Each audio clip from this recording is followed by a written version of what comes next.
Guys so इस episode की start होती है एंड हम देखते हैं कि ये सारे के सारे लोग उस डीमन पिलर के ऑरा से जूझ रहे थे। तभी वहाँ पे हाउए आ जाता है एंड फिर वो तुरंत ही अपनी पावर का इस्तेमाल करते हुए इन सभी को उस ग्रेट प्रेशर से बचाता है। जिसके बाद हम देखते हैं कि हाउ चुनियन पूरी की पूरी टीम वहाँ पे आज़ाद हो चुके थे एंड वो डीमन पिलर वो भी थोड़ा सा टूट के गिर जाता है, जिसकी वजह से आसपास थोड़ा डिस्ट्रक्शन तो हो गया था। लेकिन हाउए उसने प्रूव कर दिया था कि वो काफ़ी ज़्यादा स्ट्रॉन्ग है। वो चिल्ला रहा था उस पिलर के ऊपर खड़े होके। तो यहाँ पे सारी टीम मेंबर्स कह रहे थे कि क्या सच में हाउए ने ये कर दिखाया। लेकिन इतनी ही देर बाद हमें देखने के लिए मिलता है कि यहाँ पे काफ़ी सारा और प्रेशर भी आ चुका था, जहाँ पे हमें किसी की आवाज़ सुनने के लिए मिलती है कि यहाँ पे कुछ और भी है जो कि इससे ज़्यादा पावरफुल है। एंड हमें देखने के लिए मिलता है कि इस जगह पे एक और डीमन पिलर मौजूद था, जिसे देखने के बाद हाउचुन कह रहा था तो क्या सच में ये एक डीमन पिलर ही है।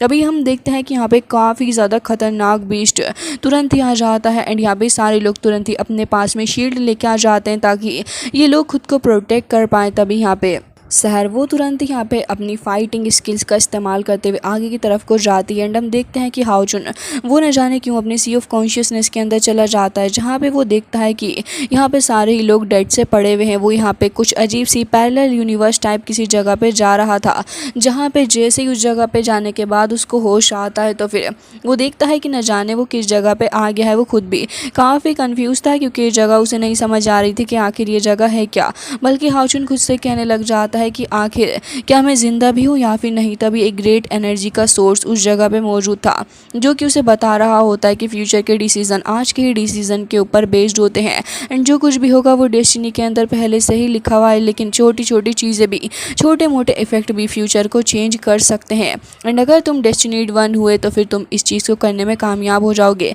तभी हम देखते हैं कि धीरे धीरे करके वो अपनी कॉन्शियसनेस से बाहर आ जाता है एंड यहाँ पे हम देखते हैं कि ये सारे के सारे लोग अब काफ़ी थक चुके थे चलते हुए। तो फिर कह रहे होते हैं कि अब तो 3 दिन हो चुके हैं हमको ऐसे ही चलते चलते। यहाँ पे हम देखते हैं कि सभी की हालत ख़राब हो रही थी, बल्कि लोगों को चक्कर भी आने लग जाते हैं। तो फिर हाउचुन कह रहा होता है तो क्या सच में ये एक इल्यूजन है, आखिर यहाँ पे फोग आ कहाँ से रहा है। तभी ये लोग अपने फाइट एंड फ्लाइट मोड पर आ जाते हैं। तो फिर एक लेडी वहाँ से भागती हुई आ रही थी, काफ़ी ज़्यादा डरी हुई लग रही होती है एंड कह रही थी कि कोई मुझे बचाओ, उस जगह पे डीमन है एंड डीमंस मुझे मारने वाले हैं। तभी हम देखते हैं कि हाउए तुरंत ही उसकी तरफ को जाता है, लेकिन कोई स्पिरिचुअल रोप टाइप चीज़ उसकी तरफ आती है एंड वो लड़की को पकड़ के ले गई थी। हाउए भी तुरंत ही वहाँ पे चला जाता है तो सारी टीम ही उसके पीछे पीछे भागती है। वो लड़की काफ़ी ज़्यादा चिल्ला रही थी कि मुझे बचा लो, मैं मरना नहीं चाहती, प्लीज़ मुझे बचाओ। लेकिन हम देखते हैं कि वो रोप उसे खींचते खींचते एक पिलर के पास में लेके आ चुकी थी, जहाँ पर हमें कुछ अजीब ही तरीके की स्पीसीज़ देखने के लिए मिलते हैं एंड वो बहुत ही ज़्यादा अजीब थे एंड ख़तरनाक भी लग रहे होते हैं। वो लोगों को उठा उठा के फायर के अंदर फेंक रहे थे और एक तरीके से वो उस डीमन पिलर को एक बार फिर से समन करने की कोशिश कर रहे थे, उसके अंदर जान डाल रहे होते हैं लोगों का सेक्रीफाइस करके। और अब बारी उस लड़की की थी जिसे ये लोग ऑलमोस्ट उस फायर के ऊपर लेके आ चुके थे एंड अब उस स्नेक पिलर के अंदर डालने वाले थे। तभी यहाँ पे एक बंदा आ रहा था और वो कह रहा था कि तुम्हारी हिम्मत भी कैसे हुई लॉर्ड ऑफ स्नेक को सेक्रीफाइस ना करने की, तुम्हें तो खुश होना चाहिए था कि तुम एक ऑनर्ड वन हो जो कि तुम्हें ये सेक्रीफाइस करने का मौका मिल रहा है। हमें उस बंदे की शक्ल दिखाई जाती है जो कि देखने में काफ़ी अजीब सा लग रहा था एंड वो कह रहा था कि तुम्हें भागने की बहुत ही ज़्यादा जल्दी थी ना, तो अब सबसे पहले तुम ही मारी जाओगी। हम देखते हैं कि वो रोप काट देता है, उसके बाद वो लड़की उसी फायर के अंदर गिर चुकी थी, जिसके चलते यहाँ पर उसका सेक्रीफाइस भी हो जाता है एंड वो लॉर्ड ऑफ स्नेक का जो पिलर था वो अब धीरे धीरे करके एक्टिवेट होने लग गया था। इस जगह पे कुछ और लोगों को भी बांधा गया था इस पिलर के थ्रू ताकि उनकी धीरे धीरे जान ली जा सके। लेकिन तभी हम देखते हैं कि यहाँ पे एक बंदा कह रहा था कि आखिर तुम ऐसा क्यों कर रहे हो, आखिर तुम्हें क्या करके हासिल हो जाएगा। लेकिन हम देखते हैं कि वो बंदा तुरंत ही उसके पास आके उसकी नेक को पकड़ लेता है एंड कह रहा था कि तुम्हारी हिम्मत भी कैसे हुई मुझसे सवाल पूछने की, तुम बहुत ही ज़्यादा बोल रहे हो, चलो तुम्हें मार डालता हूँ। ये कहते साथ ही वो तुरंत ही अपनी नाइफ उसकी स्टमक के अंदर डालने वाला था, लेकिन इतनी ही देर में वो नोटिस करता है कि किसी ने उसकी नाइफ को ही तोड़ दिया है एंड यहाँ पे काफ़ी ज़्यादा टेरिफाइंग ऑरा भी आ जाता है। तभी हम देखते हैं कि वो गार्ड वहाँ पे आ चुका था एंड कह रहा था कि तुम्हारी हिम्मत भी कैसी इतना ज़्यादा बकवास बोलने की। एंड हम देखते हैं कि कहते साथ ही वो तुरंत ही उसको मार डालता है। हाउचुनियन टीम भी उस जगह पे आ चुके थे जहाँ पे वो नोटिस करते हैं कि यहाँ पे तो ढेर सारे लोग मौजूद हैं जिनसे फाइट करनी होगी, तो सभी लोग अपने अपने वेपन लेके रेडी हो जाते हैं। सारे के सारे अब अटैक वाले मोड में आ चुके थे, जहाँ पे हम देखते हैं कि काफ़ी अच्छे से ये लोग डील करने लग जाते हैं इस जगह पे मौजूद लोगों के साथ में। एंड सैर भी काफ़ी ज़्यादा पैशनेटली इन लोगों को मार रही थी एंड काफ़ी ज़्यादा अच्छी फाइट यहाँ पे हमें देखने के लिए मिलती है, जहाँ पे लास्ट में हम देखते हैं कि हाओचुन अपने डबल ड्रैगन का इस्तेमाल करता है एंड वो भी तुरंत ही जाके पिलर से टकरा गए थे, जिसके चलते वो पिलर थोड़ा बहुत डिस्ट्रक्टेड हो ही गया था। अब वो लड़का भी देख रहा होता है कि उसकी रोप आज़ाद हो चुकी है एंड वो गिरने वाला था नीचे, लेकिन हाओ फ्रेंड उसको बचा लेता है एंड हम देखते हैं कि उसे सेफली लाके वो ज़मीन पर लैंड भी करवाता है। तभी वो कह रहा था कि मुझे नहीं पता था कि तुम लोग इतने ज़्यादा डेयरिंग होगे कि इस जगह पे आ जाओगे, बट अपनी एनर्जी वेस्ट करने से कोई फ़ायदा नहीं है। हम देखते हैं कि हाओचुन भी काफ़ी तेज़ी के साथ लोगों को मार रहा था एंड हाओ ये भी यहाँ पे लोगों को मार रहा होता है। उसने एक बार फिर से खुद को ट्रांसफॉर्म कर लिया था एंड अब वो अटैक कर रहा होता है। तभी यहाँ पे हाओचुन कह रहा था तो क्या सच में हाओ ऐसे ही आगे जाते जाते पिलर को डिस्ट्रॉय कर देगा।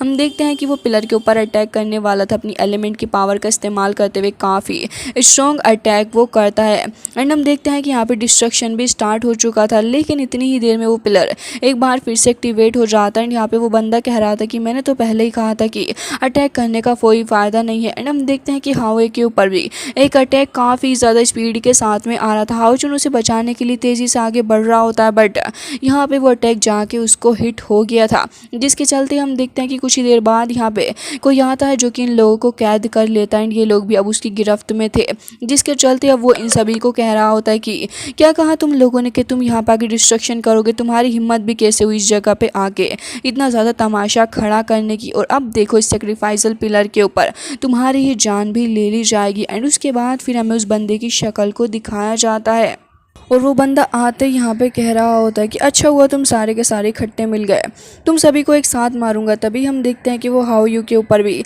अटैक करने वाला था, अपनी पावर को वो रिलीज़ कर रहा होता है एंड हमें देखने के लिए मिलता है कि हाओ यू के ऊपर काफ़ी ज़्यादा स्पिरिचुअल प्रेशर था। हालांकि इसी के साथ हाओचुन भी कह रहा होता है कि वो स्पिरिचुअल पावर जमा करने की कोशिश कर रहा है एंड यहाँ पे इन सभी की स्पिरिचुअल पावर उनकी बॉडी से निकल रही थी। इतनी ही देर में हम देखते हैं कि हाओ को काफ़ी ज़्यादा गुस्सा आ जाता है, वो तुरंत ही उस जगह इतनी सारी इमेंस अमाउंट में एनर्जी रिलीज़ करता है कि पहले तो वो रोप से खुद को आज़ाद कर लेता है, साथ ही हमें देखने के लिए मिलता है कि वो ईविल बंदा वो भी काफ़ी ज़्यादा दूर जाके गिर गया था एंड कह रहा होता है कि क्या सच में ये इतनी सी छोटी चीज़ ये इतना ज़्यादा टेरिफाइंग हो रहा कैसे प्रोड्यूस कर सकती है। तभी हाओ यू को देखते हैं जो कि अपनी रियल फॉर्म के अंदर आ चुका था एंड काफ़ी थक चुका था। तो फिर हाओचुन उससे कह रहा होता है कि हाओ यू वापस आओ एंड हम देखते हैं कि यहाँ पे वो रेस्ट करने के लिए चला गया था। तभी वो ईविल बंदा उठ के खड़ा हो जाता है एंड कह रहा था कि तुम्हारी वजह से मुझे पिलर से बाहर निकल के आना पड़ा एंड जब तक ये फॉग ये मेरे साथ है तुम लोग मेरे कोई ओपोनेंट हो ही नहीं सकते। इसके बाद हम देखते हैं कि यहाँ पे वो अपनी पावर का इस्तेमाल करते हुए काफ़ी सारी रोप्स को रिलीज़ करता है जो कि उन डेड पर्सनस की बॉडी के अंदर जाके इंजेक्ट हो चुके थे, जिसकी वजह से वो तुरंत ही जाग जाते हैं एंड वो खड़े हो चुके थे एक बार फिर से फाइट करने के लिए। धीरे धीरे करके जितने भी लोगों को इन लोगों ने मारा था वो सारे के सारे एक बार फिर से ज़िंदा हो जाते हैं। तो फिर हाओचुन कह रहा था कि सारे लोग तुम सभी केयरफुल रहना एंड मैं जाके इस बंदे से डील करने की कोशिश करता हूँ। हाओचुन तुरंत ही चला गया था एंड वो फाइट कर रहा होता है।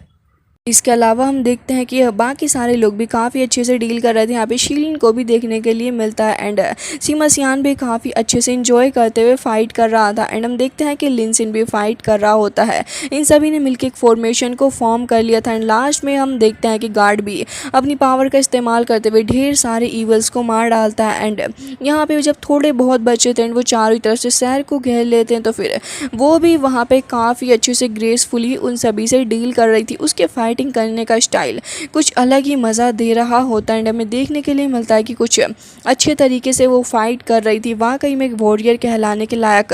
तभी हम देखते हैं कि हाओचुन जब उस बंदे से डील कर रहा था तो पीछे से आके सैर भी उसके ऊपर अटैक कर देती है। हाओचुन कह रहा होता है कि तुम थोड़ी केयरफुल रहना, लेकिन हम देखते हैं कि वो अपनी सारी नाइफ्स को फॉर्म करके एक फॉर्मेशन बना रही थी। यहाँ पे हम देखते हैं कि ईविल बंदा कह रहा होता है हाओचुन से कि उस लड़की को बचाने की कोशिश भी मत करना, उसे तो मैं मारूंगा एंड यहाँ पे काफ़ी ज़्यादा गुस्सा सैर को आ रहा था, वो तुरंत ही अपनी हार्ट ब्लड रिटर्न टाइप की एक टेक्निक को समन करती है, जो कि एक काफ़ी स्ट्रॉन्ग फॉर्मेशन थी। उसके अंदर से एक सुप्रीम नाइफ बाहर निकल के आती है। उसी का इस्तेमाल करते हुए वो ईविल बंदे के हार्ट के ऊपर अटैक करती है, जिसके चलते उसके हार्ट के अंदर से काफ़ी सारा पॉइजन टाइप चीज़ निकली थी। एंड उसे काफ़ी गुस्सा भी इस बात से आ गया था। वो कह रहा होता है कि तुम्हारी हिम्मत भी कैसे हुई मेरे हार्ट के ऊपर अटैक करने की। हालांकि सैर यहाँ पे खड़ी हुई थी एंड उसकी शक्ल को देख रही थी, बट वो बंदा इतना ज़्यादा गुस्सा हो गया था कि कह रहा होता है कि अब तो मैं तुम्हें जान से मार डालूंगा लड़की। सहर चुपचाप खड़े होकर देख रही होती है कि आखिर ये क्या कह रहा है। काफ़ी तेज़ी के साथ वो आगे आ रहा था, तो फिर सहर एक और स्लैश अटैक उसके ऊपर कर देती है। हालांकि यहाँ पे हम देखते हैं कि वो थोड़ी पीछे भी चली गई थी, क्योंकि उस बंदे ने काफ़ी स्ट्रॉन्ग एक अटैक कर दिया था सहर के ऊपर। एंड कह रहा होता है कि लड़की तुम कहाँ बच के जाओगी, तुम्हारे बच के जाने के लिए यहाँ पे कोई जगह है ही नहीं। लगातार काफ़ी सारे अटैक कर रहा था। लास्ट में वो ब्लड थर्स्टी किंग नाम का एक अटैक भी उसके ऊपर करता है, जिसमें सहर ऑलमोस्ट फॉल करने ही वाली थी, लेकिन हाउ चुन फॉर्चुनेटली उस जगह पे आ जाता है, उसे बचा रहा था वो। एंड हम देखते हैं कि काफ़ी पावर कंज्यूम कर लेता है हाउ चुन की अटैक, बट अल्टीमेटली वो ईविल बंदा जाके गिर ही गया था ग्राउंड में। अब सैर भी गिर रही थी, लेकिन हाउ चुन उसका हाथ पकड़ के उसे अपनी बाहों में ले लेता है, जिसके बाद ये दोनों ग्राउंड पर आ जाते हैं। इसके बाद ईविल पर्सन कह रहा था कि अच्छा तो इसका मतलब तुम इसलिए इसे प्रोटेक्ट करने के लिए इतना ज़्यादा कह रहे थे कि लोग एक कपल हो। जिसके बाद हम देखते हैं कि सैर को ये बात तो पसंद नहीं आती, बट गार्ड यहाँ पे काफ़ी सारे लोगों को मार रहा था। एंड कह रहा होता कि बिल्कुल क्या तुम्हें दिख नहीं रहा कि लोग एक कपल हैं। जिसके बाद उस बंदे को और भी गुस्सा आ जाता है। वो कह रहा था कि अब तो मुझे और भी ज़्यादा गुस्सा आ रहा है। एंड काफ़ी सारी पावर को जमा करके वो एक और स्ट्रॉन्ग अटैक इन दोनों के ऊपर कर डालता है। बट हम देखते हैं कि यहाँ पे दोनों ही उस अटैक से बच निकले थे।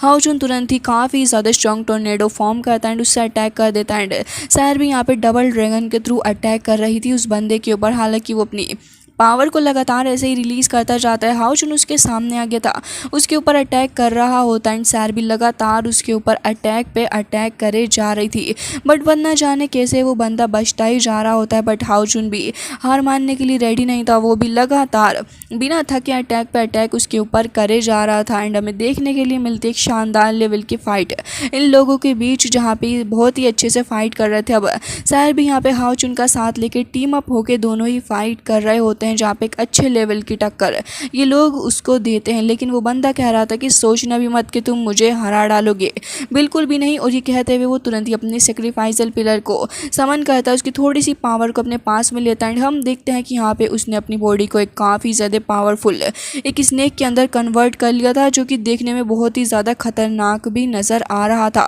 वो कह रहा होता है कि आओ सामने, आखिर कौन मुझे मारना चाहता है, मैं भी देखना चाहता हूँ।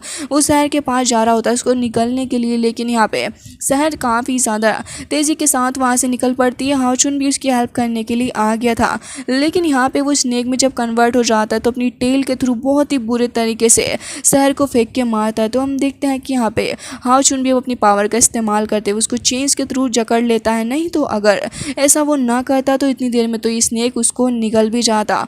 अब यहाँ पे शहर भी देख रही होती है कि हाउ चुन ने कितनी तेज़ी के साथ में एक्शन लिया है। इसी मौके का फ़ायदा वो खुद भी उठाती है। एंड हम देखते हैं कि यहाँ पे काफ़ी ज़्यादा स्ट्रॉन्ग जी उसकी बॉडी के अंदर से निकल रही थी। एंड हमें उसका एक लुक ट्रांसफॉर्मेशन देखने के लिए मिलता है, जहाँ पे वो काफ़ी ज़्यादा ब्यूटीफुल नज़र आ रही थी। और फिर कह रही होती कि अब देखो तुम्हारा क्या हाल करती हूँ। वो अपने फर्स्ट ऑफ 7 डेडली अटैक्स करती है, एक काफ़ी ज़्यादा स्ट्रॉन्ग स्लैश अटैक वो थ्रू करती है। हाउ चुन भी यहाँ पे देखते हैं कि तुरंत ही अपनी पावर का इस्तेमाल करते हुए ईविल पर्सन की तरफ को अटैक कर देता है। दोनों ही साथ में मिलकर उस ईविल पर्सन के ऊपर अटैक करने वाले थे।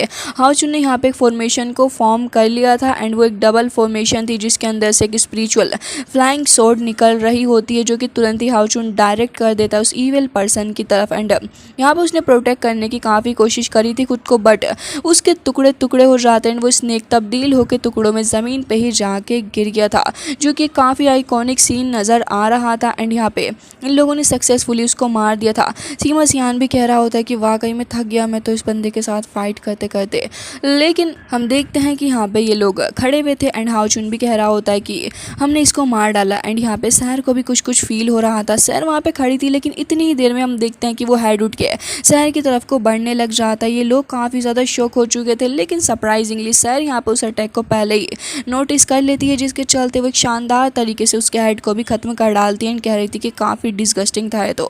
हाउ चुन तुरंत ही उसके पास में आता है एंड कह रहा था कि शहर तुम ठीक तो तभी वो कहती है कि हाँ मेरी फिक्र मत करो, मैं एकदम ही ठीक हूँ। अभी हाओचुन को याद आता है कि उसने देखा था सपना कि सारे के सारे लोग ही डेड पड़े हुए हैं। तो फिर हाओचुन कह रहा था कि हम सभी को जल्द से जल्द यहाँ से निकलना होगा ताकि डेंजर को अवॉइड कर सकें। अब यहाँ पे इसका दोस्त भी लेके कैरी करके आ रहा होता है उसी पर्सन को, लेकिन वो पर्सन एक काफ़ी शॉकिंग चीज़ कहता है कि मैंने तो तुमसे पहले कहा था कि इस जगह पे आना यूजलेस है। तभी इन सभी की नेक के ऊपर एक रेड मार्क अपीयर हो जाता है, जिसके साथ ये सारे के सारे लोग स्काई की तरफ देखते हैं तो वहाँ पे इन्हें एक डिमोनिक आई इन्हें देखने के लिए मिलती है। एंड गाइस इसी के साथ आज का ये एपिसोड हो जाता है एंड आई रियली होप कि आपको ये पसंद आया होगा। मिलता है नेक्स्ट वीडियो में, तब तक के लिए bye bye, take care of your self.